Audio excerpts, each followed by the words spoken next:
In the bustling city of Chicago, a thick blanket of clouds cast a gloomy shadow over the once vibrant cityscape.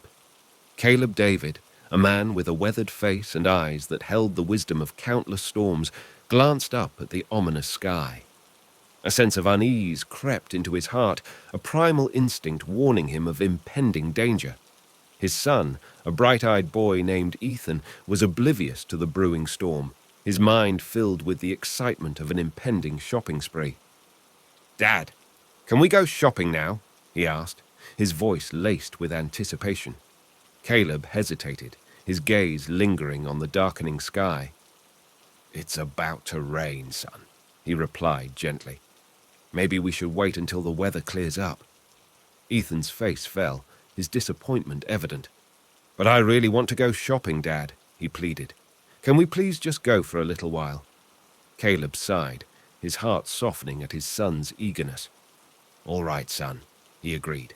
"But if the rain gets too heavy, we'll have to head home." Ethan beamed, his spirits instantly lifted. He scampered to the car, his excitement palpable. Caleb followed, his wife Sarah trailing behind, a hint of worry etched on her face. As they drove through the increasingly deserted streets, the rain began to fall in earnest, drumming against the windshield in a relentless rhythm. The roads emptied, the once bustling city reduced to a ghost town. Caleb's heart pounded in his chest, his palms slick with sweat. He gripped the steering wheel tightly, his eyes darting nervously around the darkened streets. As they rounded a corner, a sudden gust of wind swept through the street, sending a chill down their spines. The car headlights flickered and died, plunging them into darkness. A sense of dread washed over Caleb. He knew this was no ordinary storm. The darkness seemed to press in on them, suffocating them with its oppressive weight. Suddenly, a blood-curdling scream pierced the silence. It was a sound so primal, so full of terror, that it sent shivers down their spines. Caleb's heart pounded like a drum in his chest. Then, as if in response to his fear, the car door flung open, the gust of wind whipping through the interior. A cold, clammy hand reached in, grabbing Ethan's arm. Ethan let out a yelp of terror, his eyes wide with fear. He struggled against the unseen force, but it was too strong. Caleb lunged forward, trying to pull Ethan back into the car. But the hand was relentless, dragging Ethan out into the darkness. "Ethan!" Caleb cried out, his voice filled with anguish. He reached out for his son, but his hand grasped only thin air. Ethan was gone, swallowed by the darkness. Sarah screamed, her voice echoing through the night. She pounded on the car door, trying to break free, but it was locked. Caleb watched in horror as the shadowy figure dragged Ethan further into the darkness. He felt a wave of despair wash over him, the weight of his helplessness crushing him. Then, as suddenly as it had begun, the wind died down. The darkness seemed to recede, revealing the rain-soaked street. Ethan was gone, vanished without a trace. Caleb sat back in his seat, his heart heavy with grief. He turned to Sarah, her face etched with tears. They sat in silence for a long time, the rain washing away their tears and their pain. The city, once vibrant and alive, was now a silent tomb, its secrets hidden beneath the veil of darkness. As the first rays of dawn pierced the darkness, Caleb and Sarah emerged from their car, their bodies stiff and aching from the cold and fear of the night. The rain had finally stopped, leaving behind a world washed clean and sparkling in the morning light. The streets were still deserted, the silence broken only by the chirping of birds. With heavy hearts, they walked back to their home, their minds filled with the horrors of the night. They had lost their son, Ethan, to the darkness, and they didn't know if they would ever see him again. As they approached their house, they noticed a strange figure sitting on their porch. It was an old man, his face weathered and worn, his eyes filled with wisdom and compassion. The old man stood up as they approached, his gaze fixed on Caleb and Sarah. "I know what happened," he said, his voice soft and gentle. "I saw it all." Caleb and Sarah exchanged a look of surprise. They had never seen the old man before, but they felt a strange sense of trust in him. "Ethan is safe," the old man continued. "He's being held captive by the spirits of the city, but I can help you rescue him." Caleb and Sarah's eyes lit up with hope. They had been given a chance to save their son. The old man led them to a hidden clearing in the woods where a group of people were gathered around a large fire. They were dressed in strange robes, and their faces were painted with symbols. The old man explained that these people were the protectors of the city, and they had been waiting for Caleb and Sarah's arrival. The protectors performed a ritual, chanting ancient words and burning offerings to the spirits. The fire crackled and danced, casting an eerie glow over the clearing. As the ritual reached its climax, a portal opened in the air, revealing a dark and shadowy realm. The protectors gestured for Caleb and Sarah to step through, and they reluctantly agreed. They found themselves in a desolate landscape, filled with twisted trees and ominous figures. The air was thick with the smell of decay, and the silence was broken only by the whispers of the wind. They followed the protectors through the labyrinthine forest, their hearts pounding in their chests. Finally, they reached a clearing, where they saw Ethan, his eyes wide with fear. He was surrounded by a group of shadowy figures, their forms shifting and contorting in the darkness. The protectors chanted louder, their voices echoing through the clearing. The shadowy figures recoiled as the light from the ritual intensified, their forms becoming weaker and more transparent. Finally, with a collective sigh, they dissipated into the darkness. Ethan stumbled towards his parents, his arms outstretched. Caleb and Sarah embraced him tightly, tears of joy streaming down their faces. They turned to thank the protectors, but they were gone, vanished as quickly as they had appeared. The portal to the dark realm had closed, and the clearing was bathed in the warm light of dawn. Caleb, Sarah, and Ethan emerged from the forest, their hearts filled with gratitude.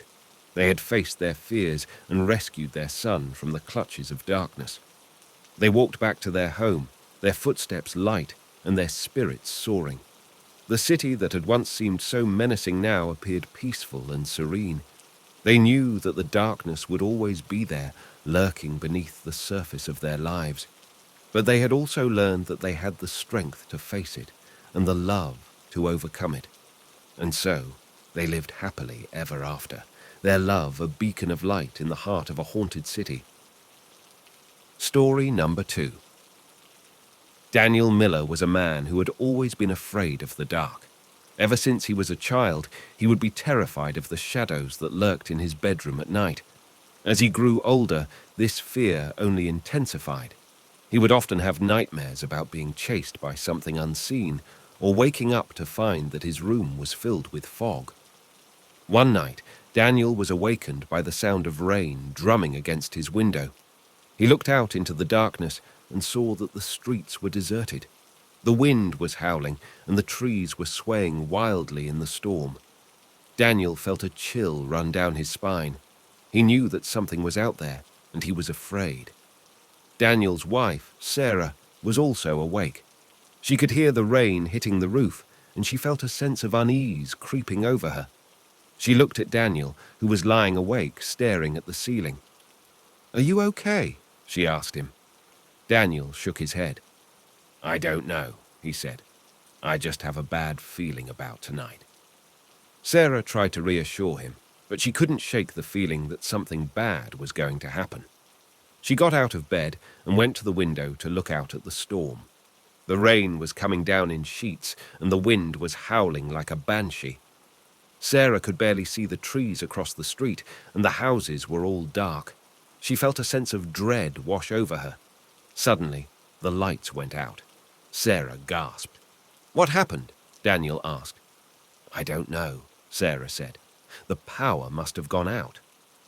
Daniel sat up in bed and looked around the room. Everything was in darkness.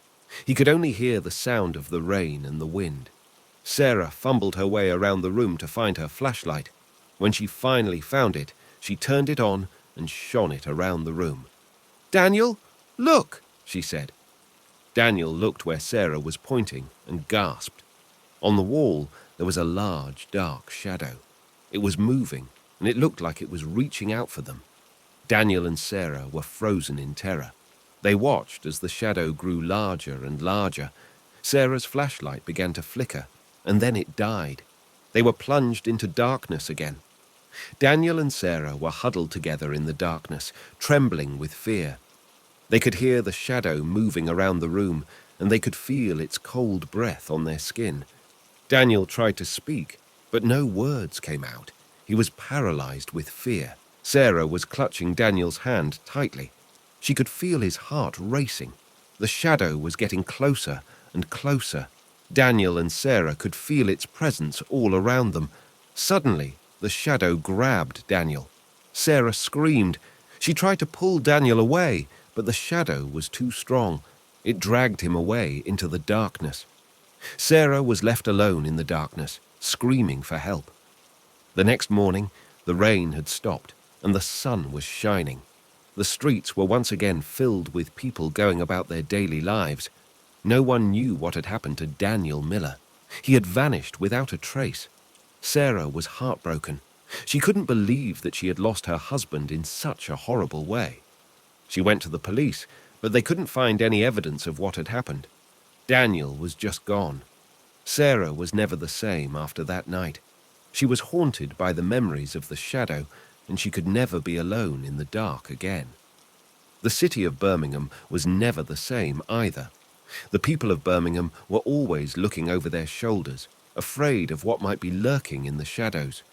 And every rainy night, they would remember the story of Daniel Miller and the shadow that took him away. Story number 3. The city of Denver was glistening under the moonlight, its streets lined with towering skyscrapers and bustling with activity. Martin Luther, a young man in his early 30s, was briskly walking home from his office, his heart filled with the warmth of a loving kiss from his wife, Sarah, and the anticipation of a cozy night in. As he walked, the city lights seemed to dance around him, their reflections shimmering on the wet pavement. A light drizzle was falling, adding a touch of mystery to the already enchanting atmosphere. Martin felt a sense of peace wash over him, a feeling of contentment that he hadn't experienced in quite some time. Suddenly, the rain began to pour down in sheets, transforming the tranquil night into a scene of chaos. Martin quickened his pace, eager to reach the shelter of his home. But as he turned a corner, he noticed a shadowy figure lurking in the darkness. The figure was tall and slender, its movements quick and stealthy. Martin's heart pounded in his chest, a sense of unease creeping over him. He tried to ignore the figure and continue on his way, but something about its presence made him feel uneasy. He couldn't shake the feeling that he was being watched, that something sinister was lurking just out of sight. The rain intensified, making it almost impossible to see. Martin stumbled forward, his vision blurred by the water droplets. As he did so, he caught a glimpse of the shadowy figure again, this time standing much closer. Panic seized him as he realized the figure was not human. Its eyes glowed with an eerie light, and its skin was a sickly shade of green. Martin's mind raced, trying to comprehend the monstrous creature that stood before him. The creature lunged forward, its long, bony fingers reaching out to grab Martin. He screamed, but his voice was lost in the deafening roar of the rain.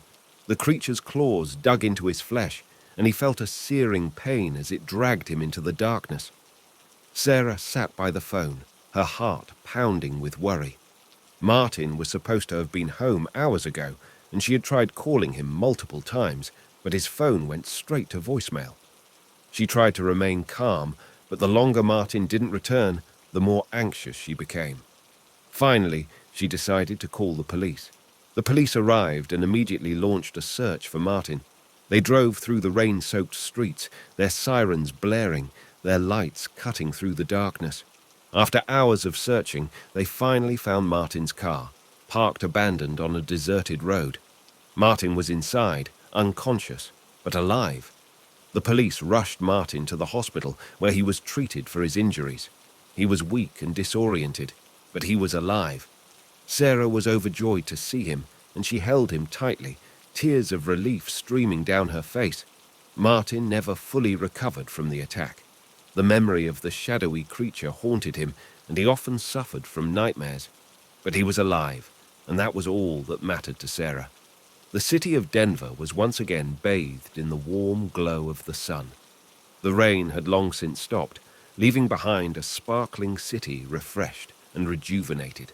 But for Martin Luther, the night of the rain and the shadows would forever be etched in his memory, a reminder of the darkness that lurks beneath the surface of even the most beautiful cities.